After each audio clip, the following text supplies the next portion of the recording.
From dating to relationships, from sex to love, from Christianity to politics, from darkness to light, you have now entered into the real zone. Welcome to Conversations with Trent, where no topic of conversation is safe from discussion. Now, here he is, Mr. Epic himself, Trent Williams.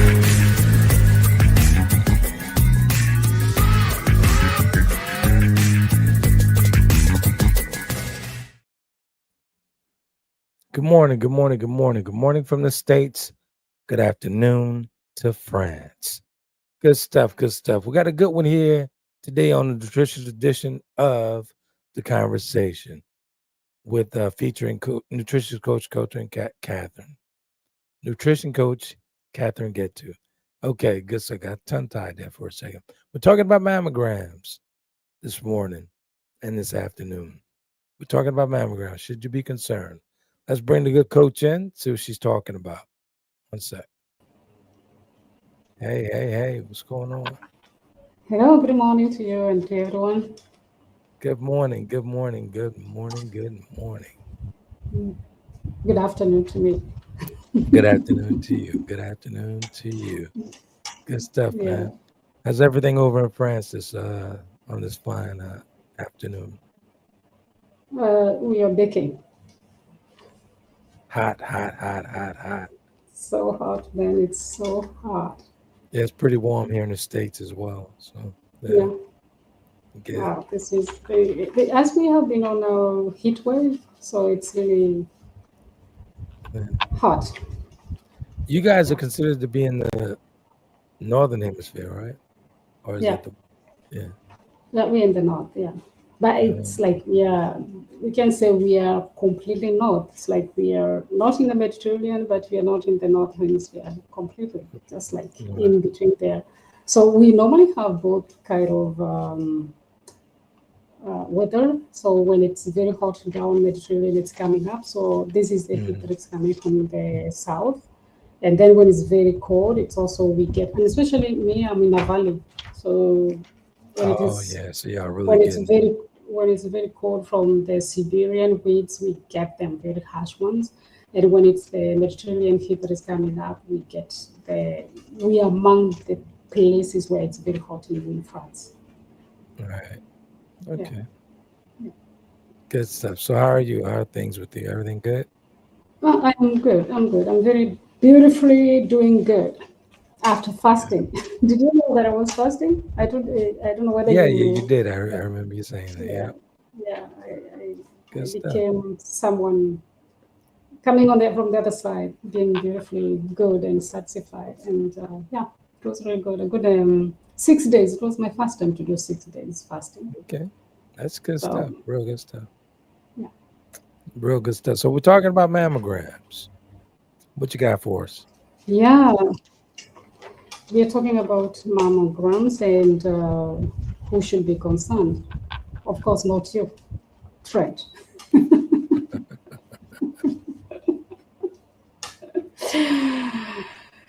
Okay. By the end of this podcast, we are going to learn what is a mammogram, what is it used for, who should be concerned, the best time to do mammograms, and are there limits to mammograms or are there alternatives to mammograms? Okay. Yeah. This subject came up to me because I had several times, and I read also passing by, and I'm hearing, mammograms are like this and this, and not positive talks per se. I was like, I'm heading to that direction. So am I missing something out, or is it too late, or when should you get them? Because we always hear they are saving lives. And the funniest thing is also, it's not funny, but breast cancer is not like that disease, someone who had it, or you get one, it's so obvious, it's so prevalent, I can say. Right. There are so many women who are suffering from breast cancer, and I understand it's the first and most diagnosed disease, cancer disease in the world. So there are a lot of women suffering from cancer, breast cancer. So here, my goal today is to shine a little bit the light to know, to bring this education to the women so that they can have the choice. Like if you're told tomorrow, we are being told, like, especially when you hit 40, sometimes it's like some countries, especially in the US, is like you have to go for the mammogram. And there is that thing, especially when you have this holistic approach. It's like, should I go for them? Should I not? And even when you're just healthy, you're asking yourself, okay, I don't have parents or I don't have genetic in the family who have breast cancer. And the question is, should I always go for it? So answering that question today, all these questions rather. Yeah, I know a thing or two about breast cancer. My mother was on that journey. I remember. Before she passed. Yeah. Yeah, we walked that whole journey. It's a grueling journey when you. Yeah, she beat it. So yeah, she beat it. But I completely changed her diet, everything. As you know, a lot of folks don't know it. I grew 2 24-foot gardens. Excuse me, 2 24-foot gardens, and from everything I grew there, from all greens to any vegetable you could think about. 2 24-foot gardens, and she started eating from that garden. Okay. So she ultimately she beat it. It's possible, and that's also, we did a podcast about breast cancer and empowering women here. It's to know that you have a higher chance to prevent it, and also when you get it, especially when it's caught at an early stage, it's easy. I'm not going to say it's easy. You can get over it. Yeah, absolutely. Yeah. So we're going to join the podcast when I get to post this one about mammogram with the breast cancer podcast. So what is a mammogram? A mammogram is an X-ray examination. It's like you go to, I've never done one, so I'm not talking out of experience. It's a machine that only uses on breast. It's not like a machine that's used somewhere else. It only looks at breast tissue. And what happens is the breast is compressed between two plates and for it to spread and flatten. So you see woman's breast and it's supposed to be flattened so that the X-ray can really see everything. So is it painful?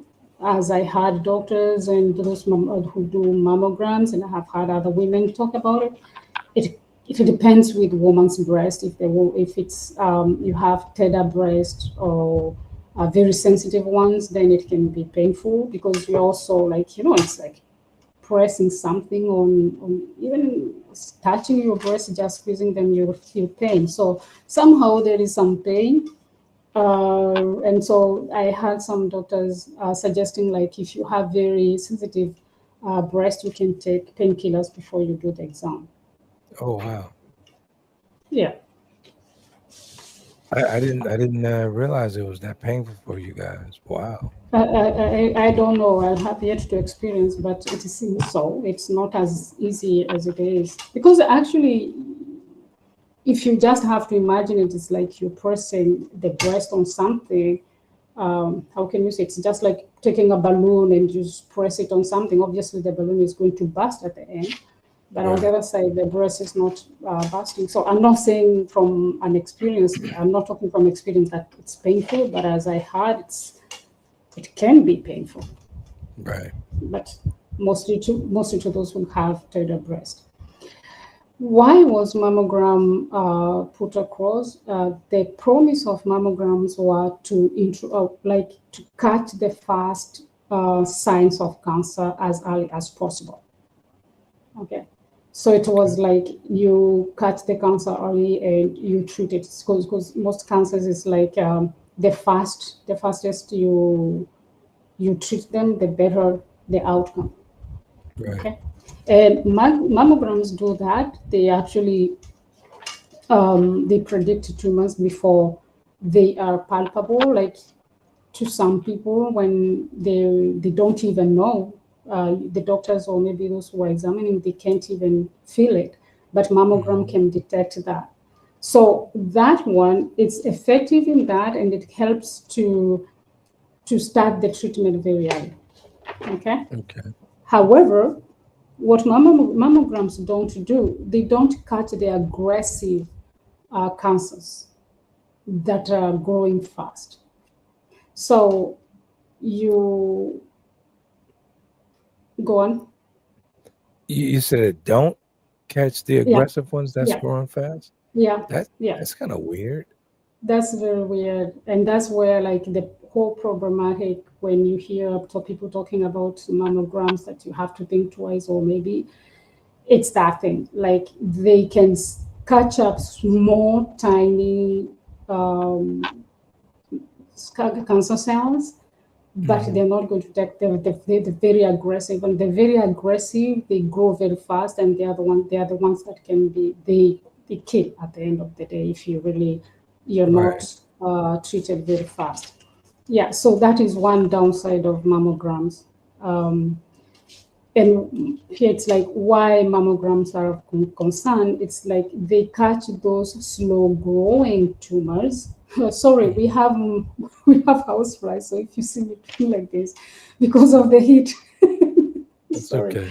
Yeah, so it's like they can catch those small, tiny growing cancer, and they miss the big picture. The problematic is when they catch the small ones like that, the one I just said, like even before you can feel it, it can detect it. Most of these tumors, they don't go into cancer. The breast cancer, it's not like most other cancers, it's cancer cells. It's not like because I saw a lump, by the time it's maybe 3, 4, 5 weeks, it's going to grow. All breast cancers, they don't grow into, all breast lumps don't grow into breast cancer at the end of the day. And so when the problematic or the concern with the mammogram is when a woman goes for the mammogram and they detect those small growing cancer cells, they start immediately the treatment, the surgery, the radiation, sometimes even chemotherapy. Well, it wasn't necessary if they never found those things at the first place. Okay. And this is what most people talking about overdiagnosis and also overtreatment. Like immediately there is a lump, you're already considered as a cancer patient. Well, maybe those things wouldn't have gone that far. Right. And outside, a doctor, I don't know whether you have heard of this doctor, he's called Otis Browley. He stated that some of the tumors found in mammograms are not genetically programmed to grow, spread, or kill. 20 to 30% localized tumor do not progress. That's a huge number. That is. That's a huge number. So, who should be concerned? Why? Did he explain why? Did he say why? You remember when we talked about cancer in general, the science says we are all having cancer cells every day. Like right now, I have cancer cells running around, and you too, everyone has that. Because cancer cells are just the cell that somehow they deviated from the normal routine the way they're supposed to grow, and I'm not going to go into describing that.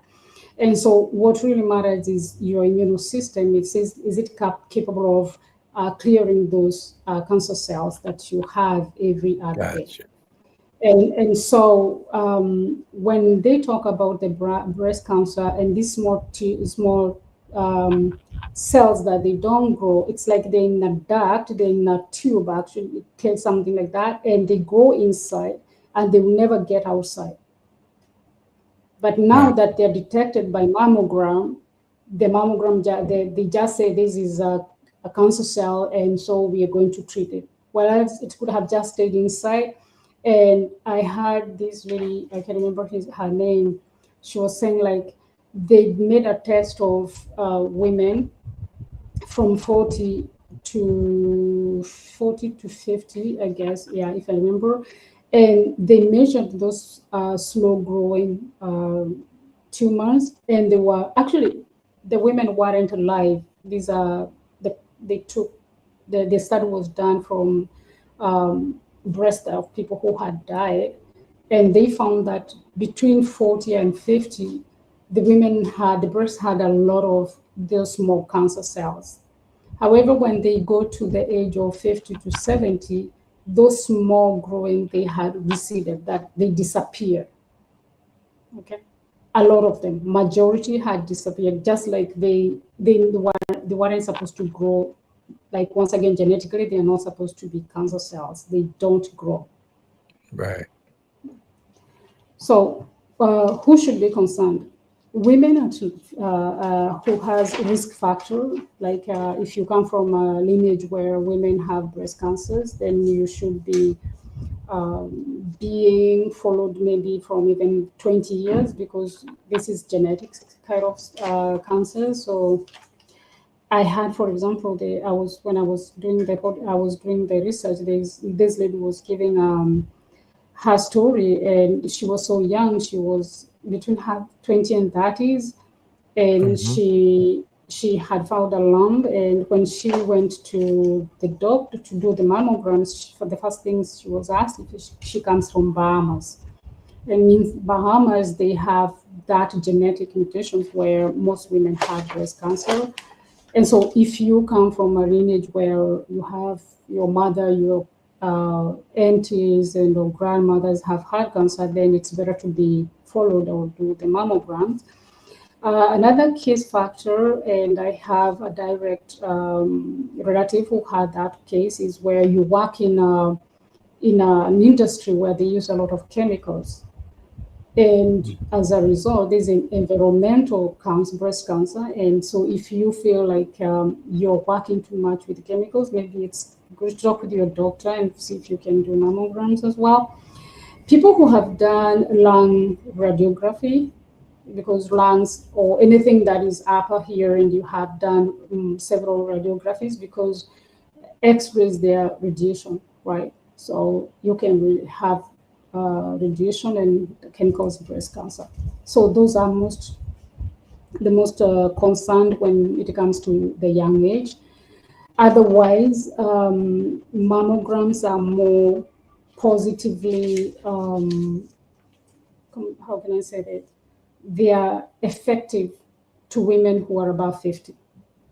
Gotcha. Before that, it's not really necessary to do it, and because women at 50, from 50, they have less dense breast, and they also have high risk of developing metabolic diseases normally because of the loss of estrogen and everything. So they have that risk of having cancer, breast cancer, and also the small growing tumor cells. They are more prevalent in this age of between 50 and 70. After 70, really, it depends how the woman's health is. Okay. Gotcha. Have any question? Do you have any question? No, this is your thing. I'm here. I'm here learning. I'm here learning. Okay. What about women under 50? I looked around, and mostly it's in America, where they have suggested that women should be doing mammograms at the age of 40. Women, as I said earlier before, women who are after 50 years, the brains are less dense, meaning that young women who the breasts are dense, they are full, right? Mm-hmm. And when the mammograms are looking for cancers, the dense breasts are white, and cancer cells are white as well. So you understand, it's not easy to see cancer cells from a breast that is already dense. Right. Okay. And So you said they're recommended to start at 40 and taking them? in America, yeah, they recommend women to start at 40. So what I found from the science is up to 50% of the cancer of women who are being screened at the age of 50 can go with cancers that are not diagnosed, because you can't differentiate the cancer from the breast tissue, because the tissue is white as you look from the mammograms. Right. Well, what's the age in the northern hemisphere? What's the age Okay, I'm going that to they come to recommend? that. I'm going to come to that. Okay. I'm going to come to that. Yeah. Gotcha.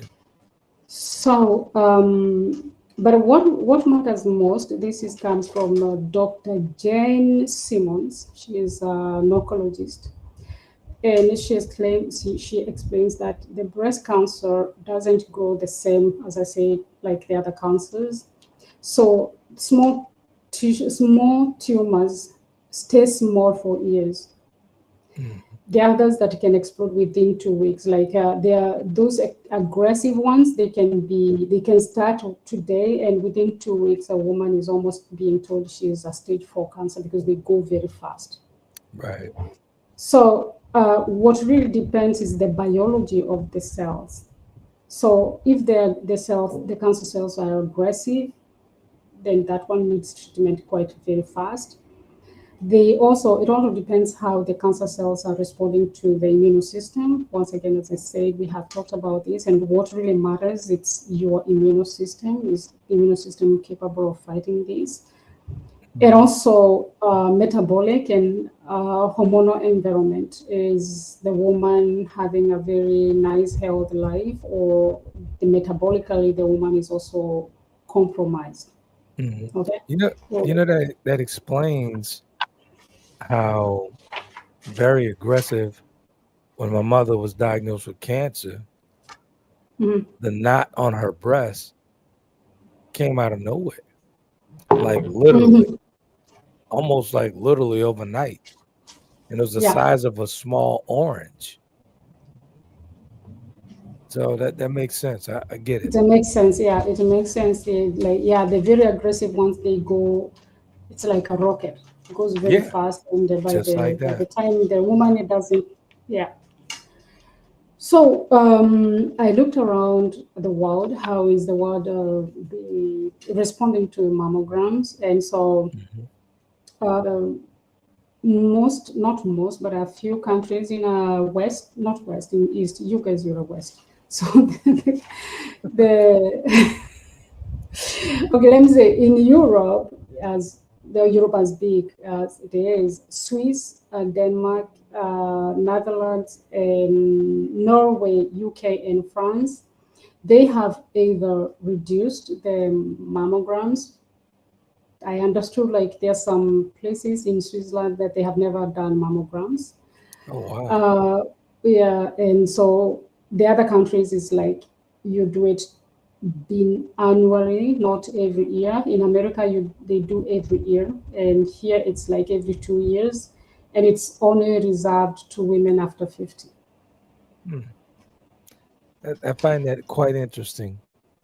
Yeah, it's really funny. Yeah, I didn't know that neither, but I was a bit surprised, because I got a letter some few years ago, and I wasn't 50 yet, being incited to do mammograms, but I am not yet 50, so I was like, okay, maybe it depends on the papers. It could be that way, but for sure, here it's like every 2 years, and then to the women are about 50. Awareness is also increasing in Africa, in South Asian countries, and Latin Americans.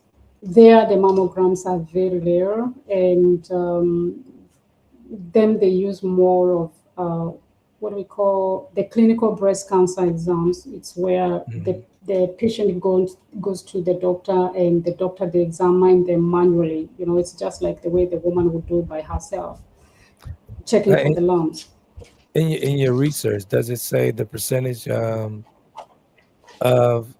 breast cancer victims are people who've actually had breast cancer in those areas? Is it a high percentage or a low percentage? Where in Africa or? Over in the place that you named, like Switzerland and Okay, Denmark. it's because they found that the factor the doing mammograms didn't reduce the death from the breast cancer. And this is why actually when I said I had people making noise about this is because the same number coming from American studies, or when you go to the PubMed, Right. the death rate of breast cancer hasn't decreased. The same number of women die every year of breast cancer, yet there is a lot of women who are being screened. Right. So it's like the benefits are very slow, are very little, especially for the women below 50. Wow. And it is like the doctors, the researchers that I found was the more we screen women at 40 to 50, the more we have the already you don't reduce the cancer rates. Second, they get to be treated for things that we're not supposed to be treated for.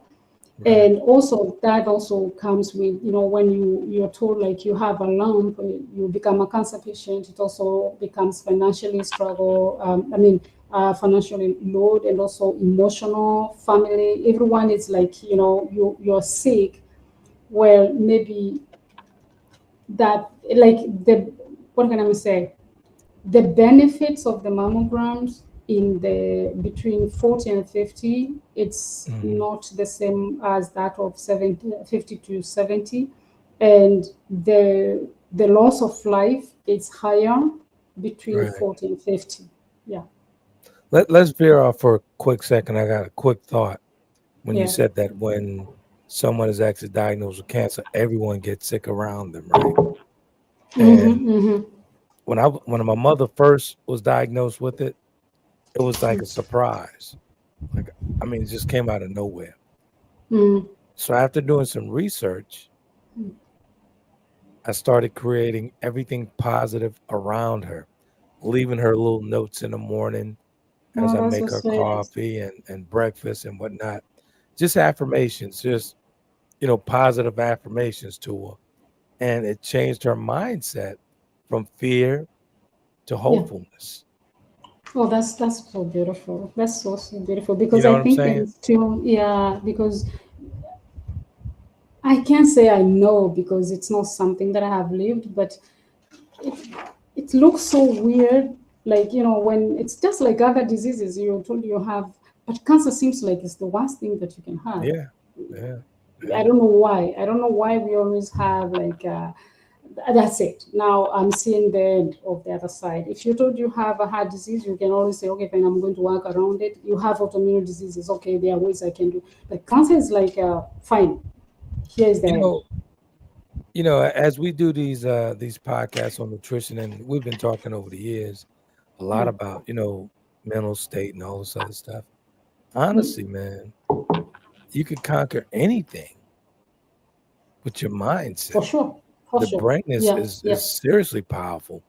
And my mother was fearful. She was so fearful to where she never told me she had the lump. I just happened to walk into a room where she was putting on her blouse and I saw a knot, a huge knot. I was like, hey, what's going on with that?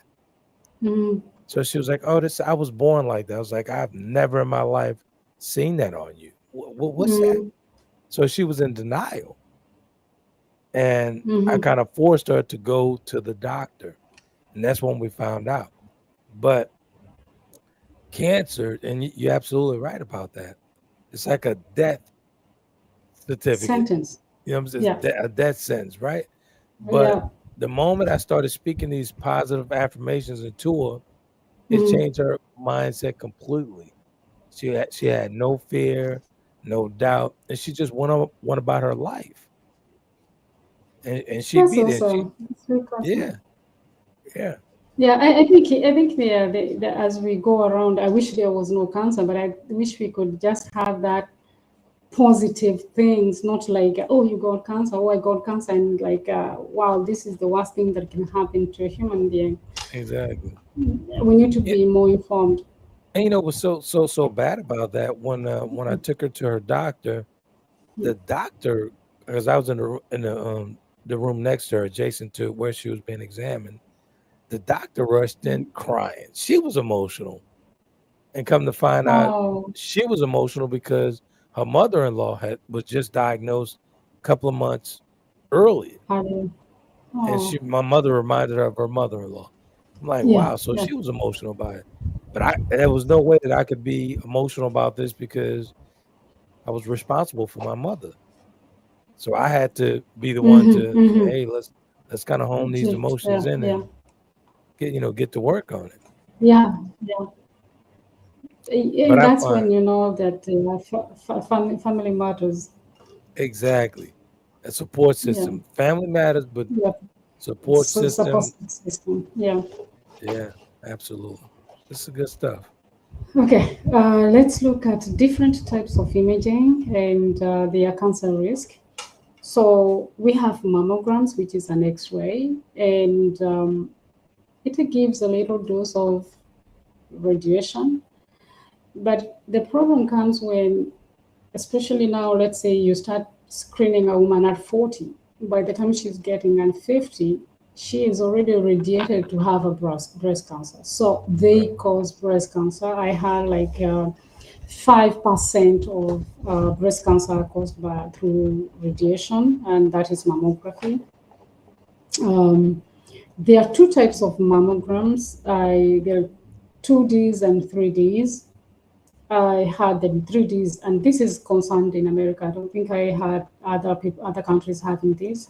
And the 3Ds involves more radiation and also detects false positive. That is going to detect more of the small growing that you're not necessarily important to know that they are there. Right. So I had doctors saying it's better to go for 2Ds instead of 3Ds, even if the 3Ds is more promoted, like, because it's like just like 2Ds and 3Ds. You find like 3Ds it's expensive and you think it has more higher technology than the last one. We have CT scans, not mostly used for breast cancer, but sometimes they're done and they are high. They are high in radiation levels.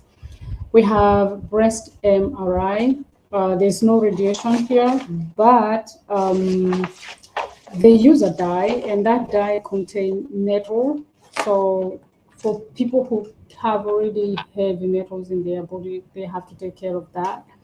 Hmm. There is molecular imaging. Yeah, I've never heard of that before, and this involves of injecting a radioactive, so it's also radiating. But it seems to be much better than mammography. Okay. Then there is ultrasound, no radiation, mostly used to follow up the mammograms, because mammograms looks at the whole picture of the breast, and the ultrasounds focuses where the stems were found. So the cancer cells were found. So this ultrasound is not like it's looking at the whole big picture; it's focused, but it doesn't handle radiation. Okay. Then there is thermography that it looks at heat and the blood flow. Some doctors say it works, but it can't work by itself. So like we always go cycling back to mammograms. But there are other alternatives, and understanding the risk benefit of each machine or the system makes the person or the woman to have that education to say which one she can go for, and also maybe have a choice to say like, I don't necessarily need to go for mammogram, I can do other tests, right? Hmm. But you know what I found so contradicting is the breast cancer awareness and the heart disease. 3 times more women in the world die of heart disease than breast cancer. 3 times. Wow. I And wonder. I wonder why every that's not. I wonder why that's not mm, spoken of. Because all you hear exactly. is breast cancer, breast Breast cancer, cancer. breast cancer. We have pink ribbons, we have fat risings. We walk around here, for example, in my town, I always find people, it's for breast cancer awareness, it's for the mammograms. Yeah, so it is because of this, like we can say white brainwashing. I Okay, get it. I I get it. had not from myself, but I had several doctors saying they want women to get into the system, and the system is the cash flow on the other side. Because the Exactly. more they do stuff, the more you get money. So it's a business, as it's said. Right. Because if we have three women out of four dying of heart disease and only one woman dying of breast cancer, why are we not putting that education on heart disease? Exactly. and and heart disease is also like that thing, it's reserved to male. It's like it's hard you hear someone saying a woman died of heart disease than we hear from the men died of heart disease. So we have to come back to uh, yes, there is awareness, but the awareness is not balanced in every disease. So when we are talking about Exactly. breast cancer, why are we not talking about uh, lung cancer? Why are you not talking about heart disease? Why are you not talking about all the rest of the things? There is this thing where we say, and a lot of people, women especially, say you have to keep on checking yourself. Breast awareness is like you self awareness, breast test, you test Exactly. yourself all the time. And sometimes it hit my mind. I was like, well, but I don't go checking whether my heart is beating every day or checking whether my lungs have lumps. It's just because the breasts are here outside, we are telling women you have to keep on looking whether you have lumps coming up. Exactly. But And ladies and if we, gentlemen, this is where we have to take control of our health. We have to take control of everything that goes on with us. Yeah, the doctors are there. It's called practicing medicine for a reason, but yeah, you have to take control of your health. You have to. Just like for Catherine sure. said, you have to check on your own and whatnot. You just can't just take the doctor's word for it. For sure. And so we need to know that, especially women, they should know that the heart disease and breast cancer, mostly they are influenced by the lifestyle, metabolic disease, metabolic health, and the Right. environment. So trying to be more preventive than just waiting for that when you're going to do your mammogram and they find out eventually. But having that, like, I'm doing everything that I'm supposed to do to protect my health, to improve my health and protect myself from having this disease, taking agency instead of living in fear of eventually developing diseases. But eating, we should be eating, making health choices every day. You know, I have I have a daughter. She's 12 years old, and um, my lineage, I'm the only one who's remaining with my daughter. Like my great, I don't have.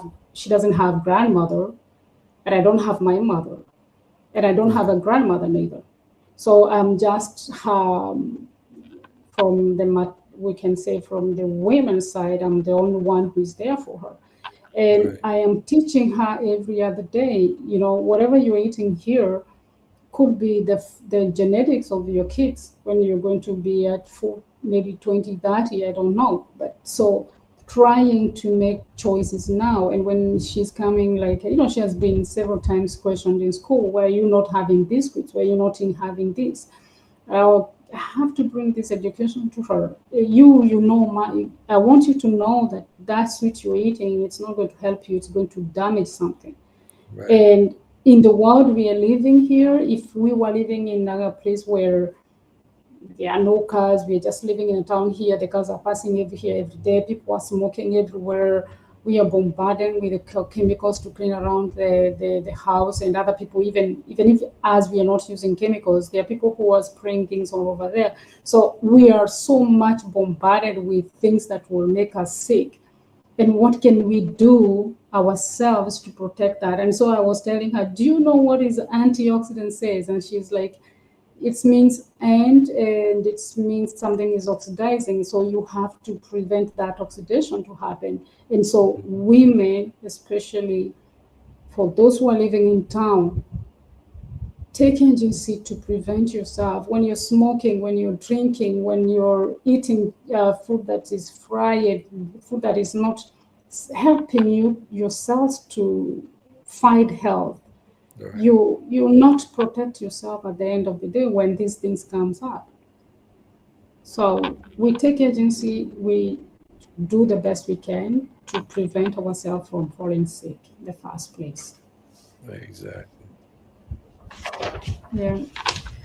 So what was at the end of what was the best thing to use, or the technique to use to prevent to know whether you have breast cancer instead of mammograms? Is first the self-assessment. It's where you massage, or I don't know how they do that. I've never done it, but it's that caressing and checking. It's like don't go checking for a cancer, okay? Because the Bible says you look, you'll find. Yeah, seek, you'll find, right?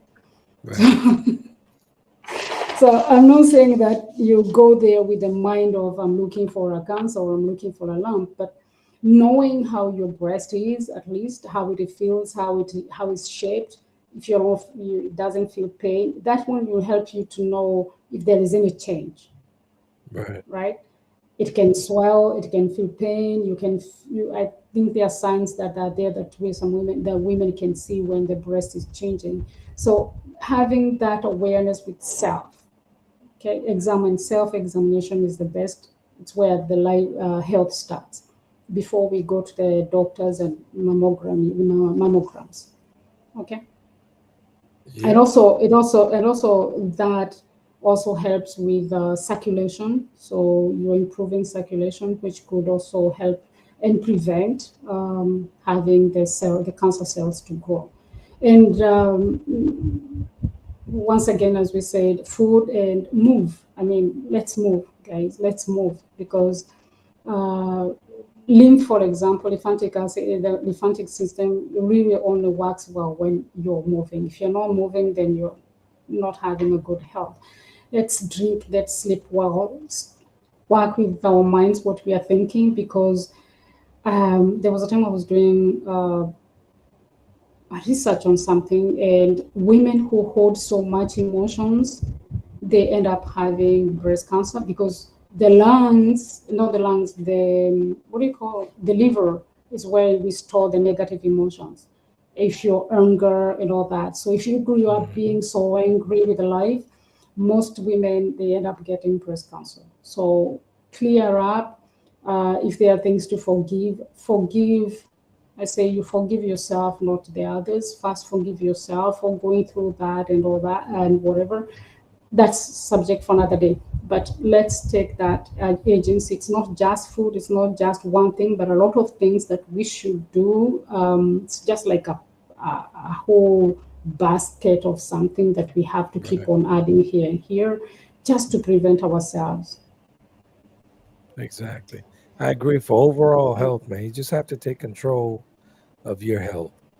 Take control of your lifestyle. Once I took control of everything with me, as far as my health is concerned, I've been skating on life right now. I'm talking about a pleasant skate. So you have to be mindful, be aware. Yeah, listen to the doctor, but again, it's called practice. But then before you even go to the doctor, let doctors be there to save what they say. We can't protect, we can prevent. If you broke your bones, you don't have any other things you can do. But let's not sit down and we are eating foods that are not helping us. We are watching or scrolling the screens all the time. We didn't move out of the house the whole day.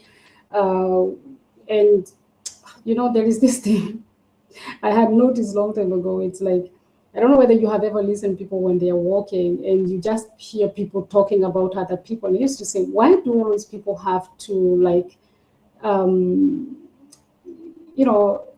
there is nothing positive that is coming there. You're just hearing someone saying, yeah, they did this, they did that. And I never understood why. So what I'm saying is, have a positive mind and try the best you can to focus on things that can bring that. And I'm talking from a space of experience. I used to have very dark thoughts, bad thoughts. And today, I remember there was a time my daughter asked me, sometimes we ask each other, what was your best thing today? What was your bad thing today?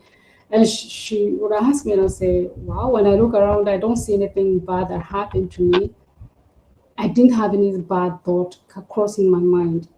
It's not because I'm living better life. It's just because I don't allow some stuff to come across. It's like when those things comes, you say, well, I'm no longer there. And or even you observe the thoughts and you ask, okay, what am I supposed to learn from this? Is there any message? Is there something and it can improve from this? Instead of regressing and taking the thoughts that are negative, and then that will affect you. You're not sleeping enough, you're drinking alcohol, you're smoking, you're drinking. Right. Oh my God, I wish we can all just... I get it. Yeah.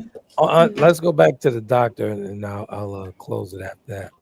But when I go to the doctor, I set in my mind that I'm going into this meeting and we're talking about my life. So I do my research before I go to my primary doctor. So I jot down everything I want to discuss, everything I need to discuss, and then I consult with him. So I'm not just taking prescribed pills or anything like that. Nah, we don't do all that at all. I do my research on every single thing he tells me about. I do my research on it. We discuss it. So, going to the doctor's office could be very intimidating. And here in the States, we call it having a white coat syndrome. You're fearful and all this other stuff. But you got to go in, bold, confident, and knowing exactly what you're talking about with your health. So. Exactly. And sometimes you don't even need to, like now people have the technology to go all that. Me, when I felt sick, back then we didn't have all the internet coming around. But me, when I used to go to the doctor, it's like I would ask him questions and he would take his big dictionary book and he would go through around it. Like, okay, this is what it's saying. And it's sometimes I think, okay, he has no clue. He has to read about it. I'll tell you a funny story here real quick. Yeah. I went to see my primary maybe about a month ago, and it's for my annual checkup, right? So he said, how's it going? I said, everything's good. I said, I'm going to cold dip up to my neck. If you just saw the stare that he gave me. So if you just saw the stare that he gave me, it was like a surprise stare, right? So he's like, up to your neck? I was like, yeah. So I said, I'm working on reducing that inflammation. And he just was staring like, who have you been talking to?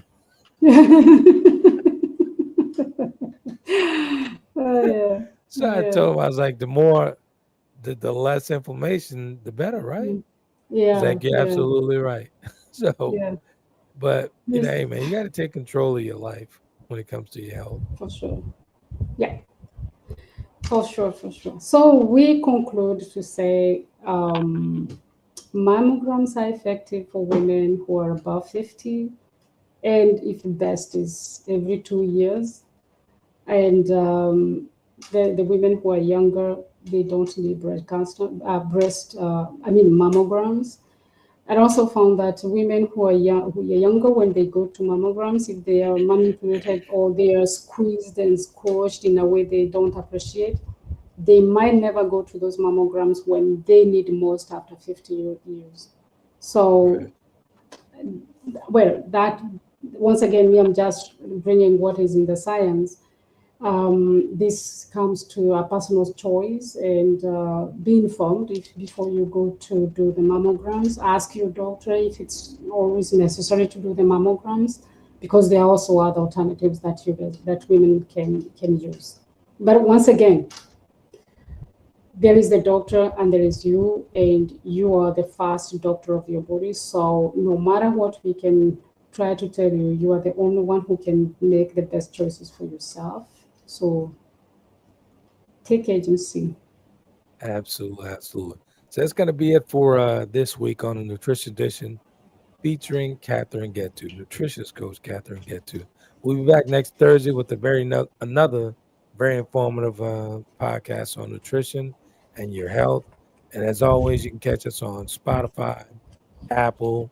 Catherine has a YouTube channel as well, Catherine Githu. Hey, man, this is good stuff, real good stuff. So as always, you guys be epic. You want to close out, Catherine?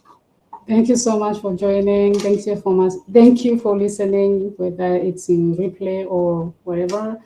Thank you for being here, and I appreciate you all. You guys be epic. Talk soon.